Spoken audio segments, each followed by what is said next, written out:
ही कहा कि अगर इस देश में सुंदरता की निशानी को पता ही करना है तो शिवाजी की मां जीजाबाई है। और आज की फिल्मों, आज के दौर की फिल्में हैं, अगर आपको आज के दौर की फिल्मों से भी आइकॉन लेना था तो आज भी जो आज की फिल्में हैं उन फिल्मों के अंदर भी वो जो कोई एक फिल्म आई थी, क्या नाम था, बड़ी फेमस फिल्म थी, उसकी हीरोइन भी तो हो सकती है, बाहुबली। तो बाहुबली की हीरोइन आज के युवा बेटी की हीरोइन क्यों नहीं हो सकती? और पुरुष बाहुबली क्यों नहीं बनेगा? बाहुबली ने किसी को मारा था? उसने सब कुछ किया। आप चारण की बात करते हैं और चाटुकार हो गए हैं, क्योंकि आपको बताया गया कि आपके पिताजी, प्यारे बापू, आदरणीय राष्ट्रपिता, कोई दुनिया में डॉक्यूमेंट, उनके मान सम्मान में, पहले कह दिया मैंने, मैं वो शख्स हूं जो किसी के पद से पैर नहीं छूता हूं। रिक्शे वाला भी 60 साल का होगा तो मैं उसको सबसे ज्यादा सम्मान इसलिए देता हूं कि हमारे संस्कारों में उम्र से बड़े को सम्मान देना है, पद से नहीं देना है।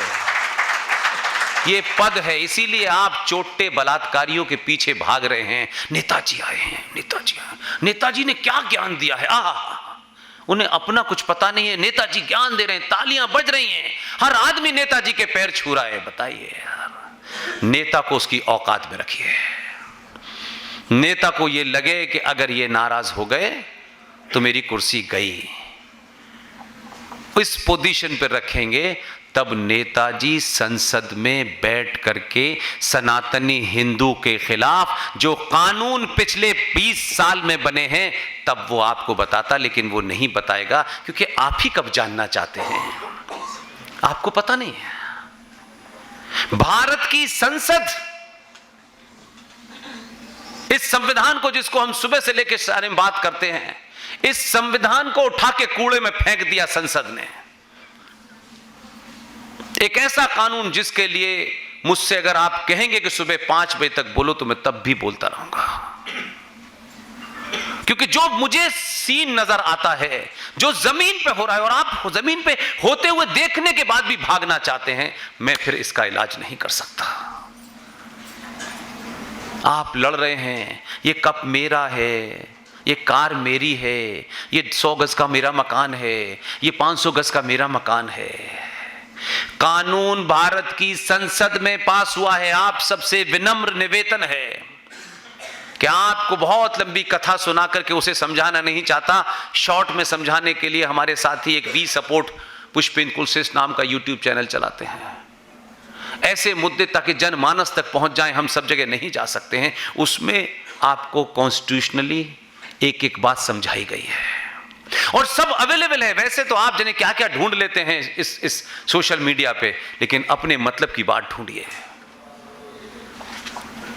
उनकी कभी सत्ता में वो 50 लोग नहीं रहे, कभी पार्लियामेंट में उनके 100 भी लोग नहीं थे, 50 भी लोग नहीं थे, लेकिन कौन सी वो शक्ति है कि उन लोगों ने उन सत्ताओं को झुकाया, भारत के संविधान को कचरे में डलवा करके ऐसे कानून बना दिए हैं कि ये भारत राष्ट्र आपका नहीं है।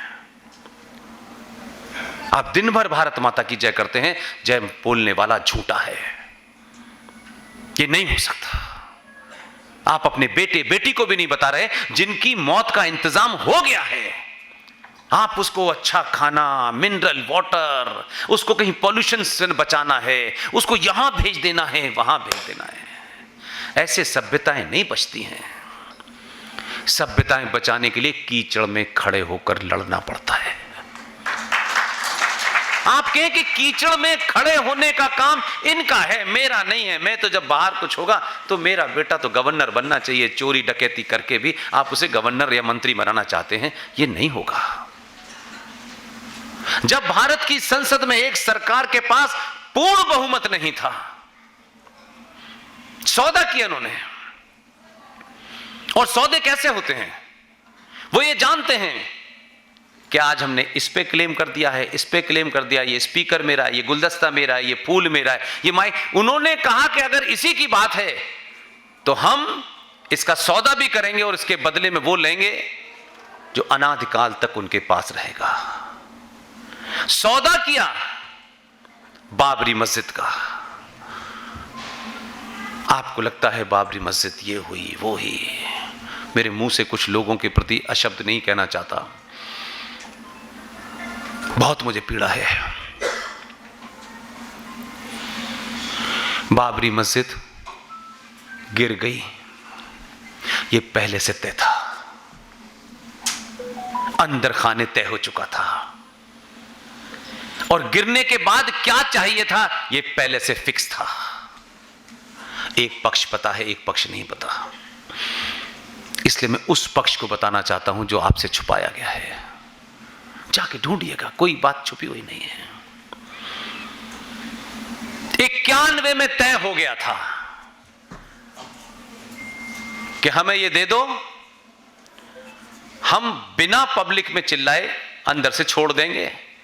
हम चिल्लाएंगे, रोष मचाएंगे, क्योंकि हमें अपनी कौम को भी जिंदा रखना है। ठीक है, समझौता क्या हुआ पता है आपको? 1991 में भारत भूमि पर अनादिकाल के वो मंदिर, जो मंदिर शुद्ध रूप से साइंस पे बने हुए मंदिर थे। हर मंदिर की एक साइंटिफिक वे, ये आज नहीं जो लोग सड़कों वड़कों पे बना देते, मैं इसकी बात नहीं कर रहा। सत्ता के बाहर बैठे हुए नेताओं ने ये समझौता किया, बाबरी मस्जिद जब गिर जाए तो चिल्लाना, रोना, क्योंकि तुम्हारे अपने लोगों को भी पता ना चले।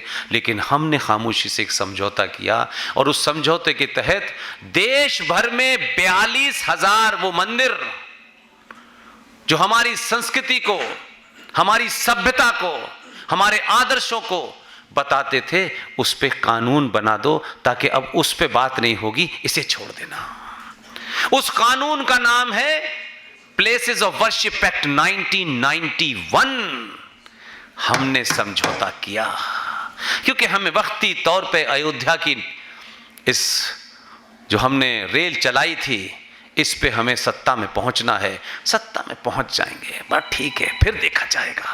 वो प्लेसेस ऑफ वर्शिप एक्ट 1991 में तय हो गया, साइन हो गए। उसके बाद उन्होंने कहा 92 में आप कर लीजिए थोड़ा हा खत्म।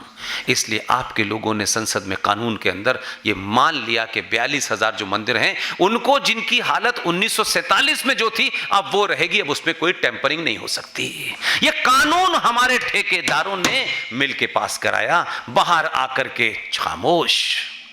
ये 91 की बात है। 92 की घटना हुई तो 93 में क्या डिमांड की उन्होंने। इसलिए मैं कह रहा हूं कि आप उनका मुकाबला नहीं कर सकते, क्योंकि आपको शर्मा जी को, ठाकुर साहब को, इसको उसको मेरा तेरा है। उन्होंने जो भी सौदा किया 1000 साल के लिए किया।